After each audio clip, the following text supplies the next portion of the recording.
Mindy, thank you so much for being here. Yeah, I'm happy to be here and I'm excited. It's a great opportunity, and what a year. It's the year is celebrating 100, Yeah. Which is absolutely fantastic. I've been 17 years as part of the journey. Yeah, big part, 17%. Yeah, there you go. And the first question I really want to ask is, there's a lot of people in this organisation that wear your last name with a huge amount of pride. And I wanted to start kind of just with, how does that make you feel? And what do you think is about this business that gives people that pride? Well, I mean, I'm looking at you over there with your Holman shirt on. You talk about pride. It gives me pride in seeing people, wearing that here in the office, running into people, at the Wawa. That's New Jersey. Yeah. That have the Holman shirt, and I get so many comments from people outside of our business that say, "Hey, I ran into somebody," because they see the shirt, right, and it starts this conversation, and I get people say like, "You really have awesome people that work with you," and it's so true, and it just the people that are wearing that shirt, they're an extension of our family, right, out in the community, and it's just it's an unbelievable thing. I mean, it just makes me very proud when I think about the caliber of people that we have in this extended family. It's amazing, and it's great to be part of it. And of course, I would say that. Yeah. But I think for me, obviously, celebrating 100 years this year, which is incredible, and the business is not the same as it was. It's probably not the same as it was 10, 15 years ago. We've seen a lot of growth in the last 10 or 15 years. Yeah, it's crazy. I mean, we started, 100 years ago, we were one small dealership. My grandfather started our business, one dealership in Richardville, New Jersey, a little Ford store. And to see where that's gone, to see how we've grown, it's really kind of incredible. I mean, for my grandfather to think I'd be sitting here in the UK doing this interview with you, I don't think that was anything that was on his radar, certainly when he founded our business. So it's kind of crazy to think that we're a global organization with, over 9,000 people working together, and it's a beautiful thing. And obviously during those times, and you've been working within the organisation, not since the day you were born, but for a long time. Mm-hmm. What would you say is okay, I'll ask two, kind of, for me, maybe being a bit nosy, but how about it? Yeah. The first one would be, what's the biggest challenge that you've kind of overcome in your time? And what, if you can pin it down, do you think is your proudest moment so far? Oh my gosh.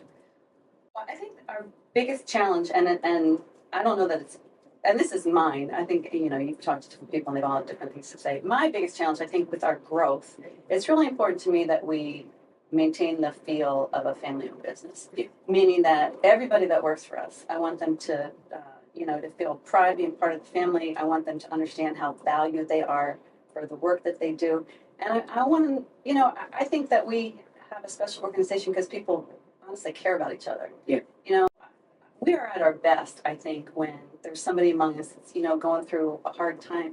People rally around, lift them up, cover for them. I mean, and that's where you really see the family aspect. So I've worried that as we've gotten bigger, it's just harder to carry that off. But, I look at it, this is such a great example because here we are in the UK, long way from New Jersey where we were founded and where we started, and we still have most of our business. But you come in here and you have that feeling. You have the feeling of people knowing each other and worrying about each other and caring for each other, giving back to the community, all those kind of things. So I don't say that we've overcome it, but it's something I think that we're always working on, and it starts with the people. It starts with the people that you bring into the organization. We're not right for everybody. I think there are people that are, solely results oriented, and you got to be results oriented. We've got to be successful in our business. If we can't be successful in our business, then we can't invest back. We can't invest in facilities. We can't invest in our people. Yeah. We can't give back to our community. So you got to be successful. But I think if that's your sole focus, then you're not going to have the rest of it. And I think it's the rest of it that kind of makes us different. And I don't know if you'll remember, but during COVID, it was my daughter's birthday. Mm. and I asked on Pulse if people Yeah. could wish her a happy Yeah, birthday. yeah. That was And awesome. I think there was I think we had 250. Yeah. And you actually reached out and said, "Is it okay if we put my daughter on Rapunzel?" Yeah. And it's really weird because Yeah. she will be at the party on Saturday. Oh, that's so great. And it's so cool because she feels a very like a pride Yeah. from this perspective, and I think it is really cool that you get because you know what you want it to be, right? It's a large organisation. It's got your name against it. It's probably if anyone's got the most amount of pride, it's likely to be yourself. And you've obviously with your dad and everyone that's been involved. But it's nice to hear that when you come over, you kind of still get that feel. Sure, yeah, for sure. I loved when you did that. That was so awesome. I think and it was wonderful for your daughter, but it was a gift to everybody that that you invited to be part of that, right? And that's the cool thing. That's why you're just a leadership award winner, Aiden. There we go. Because you know how to bring people together. Well, And that's what made that's why we can do this stuff here. Yeah. Because people like you that are carrying that culture. It's very kind. It was absolutely amazing because Amy got more presents because actually people bought presents. We got them delivered. That's fantastic. That's so great, Yeah. right? And to think, and I guess that's the scary bit as well. To think that was when she was 6, so she's 10 now. Yeah. So that's 4 years ago that's happened. And I go back to that question of you've had a long time, but I bet you it's like just a click of the finger. Yeah. Can you point it down to what you think your proudest moment is at the moment from what you've had? They're all little moments. Yeah. It's a series of little moments. It's a series of things like that of 200 people wishing her a happy birthday. You know what I mean? There's no grandiose, get to the top of the mountain thing that I can really relate to. What it is a series of little moments of people stepping up. I mean, this is a funny thing to bring up, but I was at a funeral service for a long time employee, worked for us for probably 30 years. His son has worked for us for about that same period of time. So the dad passed away, and there were a bunch of us there waiting for visitation, and there were probably 40 people milling around, and I counted 32 of them were from Holman. Oh wow! And and we were going through the line, and a sister who didn't know us all as well. The guy was wearing a Holman shirt, and she said, "Oh, you're from Holman," and he said, "Yeah, there'll be a lot of us." And you know what? There were, because that's the thing. We just show up. So it's a series of little things of showing how opportunities to show you they care. Yeah. And those are honestly the things that mean the most. That's amazing. So, if you take it as we've kind of looked back, but if you could give a piece of advice to your younger self, what do you think you'd say? I would say don't sweat the small stuff. Yeah. I think, sometimes you just get caught up in the worries of what's in front of you right now. And, that's the benefit. I mean, I've been in our business now for 38 years, and we've been around for 100 years. And before I joined the business, I heard a lot about it from my grandfather and then from my dad. And it's when you can have that long-term view, there's going to be ups and downs, and we're going to have, when we have tough times, and we gather together and we figure out how to handle it. But we know, that we can see that we're going to get through them. So I would say not to get mired down in the problems of today. We'll attack them together, not that you ignore them, but know that we're going to find our way out of it. Yeah, it's never. You think it's an A-B journey, don't you? It's never that. It's never that way. We're always going to have. And, we've had things that, my dad always liked to tell the story of when the Edsel came out. And we were granted an Edsel franchise in Florida, and we went to the zoning board, and the neighbors all came out. They were up in arms, and they didn't want this to happen. So we were not allowed to have this franchise. And he said he went home that night. He was so mad, and he was so disappointed. And the Edsel was a flop. So if the neighbors hadn't come out and not allowed us to do this, by the time we got rolling and found a place to do it, we realized it wasn't a good investment. So sometimes, you get derailed, and it turns out that it's not a bad thing. The tapestry of life. Yeah, exactly. But so thinking about that, we're celebrating 100 years this year. Yeah. Where do you hope, or where where would you see the bee in the journey for the next 100? Well, I think about how we've changed just in this last decade. I mean, to look forward.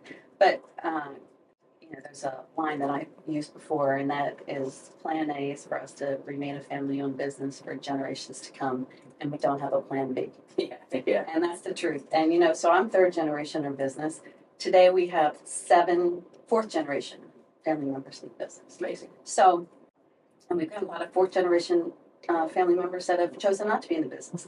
And that's great. If they, my dad always said to me and to my brothers who were not active day to day in the business, that you should do what you're passionate about and what you can, where you can work hard and where you feel like you're making a difference. And if that's in this business, that's great. But if it's something else, that's great too. So that's the same thing that we're telling to the fourth generation. You're invited in. We ask them to go out. If they graduate from college, we ask them to go out and do something else for a few years. Amazing. Yeah, I think it's really helpful because they got a little bit of their own experience. And my son Joe, that you met today, just joined us, and he graduated from college, had a couple, and he had to go out and get a job, and that wasn't easy at first, and that was good experience. Then the first job that he had, his company was bought. And he lost his job. Oh, wow. And that was, he didn't like it. Yeah. But that was good experience, and then the last job that he had was pertinent to a lot of what we're doing now. So anyway, so we've gathered all these different experiences before we came in business, and I think that's really helpful. And is that something that you consciously done, or is that something and something your dad did as well, and his before? My dad did not do it. My dad graduated from Princeton in 1950, early June of 1950. He got married on June 23rd of 1950, and he started with the business on July 1st of 1950. Right. And he said to his dad, I think maybe it wouldn't be a bad thing if I, went and got my MBA. There was a program at Wharton he was interested in applying to. And my grandfather said, Joe, you just finished 4 years at Princeton, and if you're interested in working for this company, then you'll be there July 1st at 9 a.m. And he was there July 1st at 9 a.m. He never went to Wharton, never got his MBA, but it worked out fine for him. Wow. So he was kind of the exception to that rule. And maybe he realized that it wasn't the greatest thing. Yeah. But I followed that rule, not because of the rule, but because I didn't expect to come into the business. So when I graduated from college, I went to college in William and Mary in Virginia, and I taught elementary physical education for a few years. Really? And I coached high school tennis for a few years. I went back and I got my master's degree in educational psychology. And I expected I applied to a doctoral program. Yeah. In educational psychology down in Virginia, and I got waitlisted. And they said, we had a lot of good applicants this year. We really feel like, I don't know if this is true, but they said, I really feel like that if you apply again next year, you ought to be able to get into the program. So I had this window of a year. So I was telling my dad, this is what I thought I was going to do. I was going to apply again. He goes, okay, that's good. Well, what are you going to do, while you're waiting around to apply? Yeah. And I said, well, I'm not sure. And he said, well, why don't you move home to New Jersey, come work in the business for a year, because you're going to, own substantial stock in the company. Yeah. It's just going to help you make good decisions down the road. I'm like, okay. So Nothing else to do. Yeah, honestly, nothing else to do. So I moved home, honestly thinking I would be there for 1 year. And that was 38 years ago. Wow. And because what I learned is that our business is about people. Yeah. And that was my interest, was about people. I'm fortunate to get to drive nice cars, but I'm not really a car person. Like, I don't love cars. I like them. They're great. I love my BMW iX that I've been driving lately. But I'm just more of a people person, and it turned out that the business was a much better fit for me than I expected. Yeah, that is, and that's the tapestry of life. You go back to Yeah. that same thing. It's not always what you expect. No, it's not. Yeah, that's the truth. Yeah, and you can talk about it from my perspective. I started in this business because of a life lesson meant I was without a job. Mm, And that's 17 years ago, number of roles. And Yeah. it's great. They're the bits that I really like about this place, because you watch a lot of people grow. Yeah. And that's here in the US with people that I spoke to, and you've watched their journeys, and Totally. it's not always the same. No, and that's one of my favorite things, is just watching somebody come in, and seeing them progress. Our job is to give them the tools that that he or she needs to succeed. but just watching people move up, and I think of people that I've known over my time and that have started, kind of in entry level positions that are now running divisions, and it's just so cool to see. Yeah. And the other thing that's so cool to see is the multi generations, not my family, but in other families. Yeah. Within our business, and I feel like there's not a better compliment than for a parent to say to their child, "This is a good place for you to think about spending your career." Yeah, I absolutely 100% agree. Yeah. It's absolutely fantastic. If you could, and this last question before we get to the last two, but if you could give a piece of advice to a leader, like you said about back to yourself, don't sweat the small stuff. Yeah. From a leadership perspective, you've said that you've got your passion for people is kind of, you thought it was taking you one journey, but it was another. Yeah. But what is it, do you think, for you that you would tell to others about leadership that would help them be the best version of themselves, I guess? I think is to try and see all of the people that report up to them as a whole person. I mean, it's important that their skills for the job and how well they learn and all those kind of things are really important.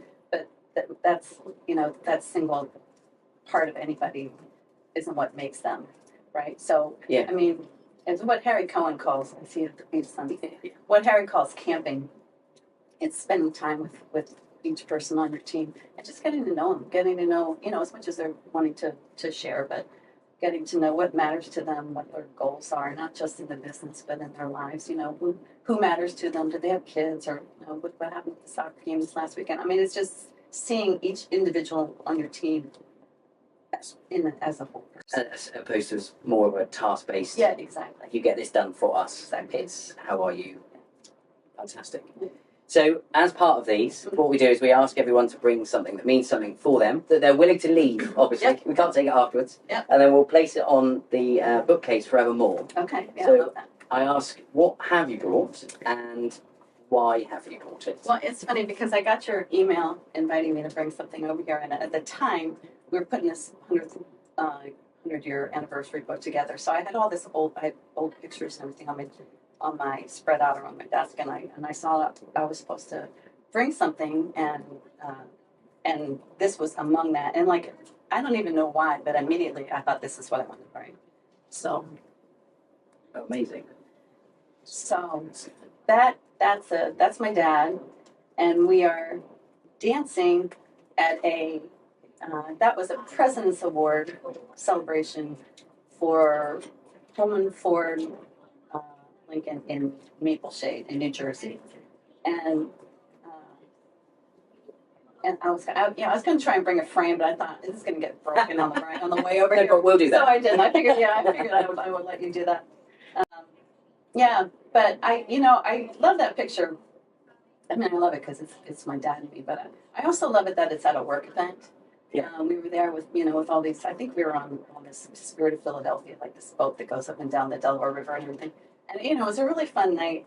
But we both looked really happy there, and I think it's because we had all these, all these people from the extended Holman family from that dealership celebrating their success. Yeah. And somehow it's a microcosm of kind of how we feel about the entire business. So it brings us a lot of joy. And thank you so much for bringing it. It does. Yeah. It's quite a famous photo for us. I think if you've been in Holman for a bit, you've seen that on a few different things, I believe. Oh, I don't know. I don't know if that's true. Oh. Yeah, I don't know if that's Take true. it back. Well, I could be wrong, but I think it'll be in the 100th anniversary book, but I don't know if that's been around. Well, if Yeah. I'm wrong, I'm happy to be Yeah. wrong, and that's even better. Yeah. But it's amazing, and you're right. You would think that was at a personal gathering. Right. Yeah. Exactly. And I love that it was with some folks from one of the dealerships that have won a big award, and but it just and my dad especially, I think there was nothing he liked better than just being able to hang out with people that he worked with and chat and get to know them, and Yeah. and again getting to know the whole person, not just saying, well, how many cars did you sell this week, or how many transmissions did you fix.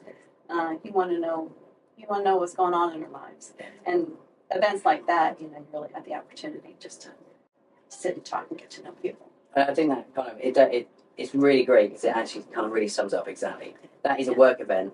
Yeah. but you're with your work family. Right. You want it to be a work family. You Yeah. want people to get to know. And I Yeah. think that's absolutely amazing. So Yeah. thank you very much for bringing that. My Yeah, last yeah. question before we close Yeah. is our tagline is driving what's right. Mhm. And what would like to ask you is, what does it mean to you? It can be from a personal perspective. It doesn't have to be from a business, but what driving what's right means to you. Yeah, to me, it is. I kind of mentioned this before, but it's how we all take care of things, and that means how we take care of our customers, um, how we take care of our communities. We do a great job in that, either individually or also as a business, and how we take care of each other. And so, to me, it's taking care of all those three things. Amazing. Yeah. All that's left for me to say is thank you so much for your time. This is a pleasure. And, Thank you for having me. We'll definitely try and do this again. Cool. That's cool. Perfect.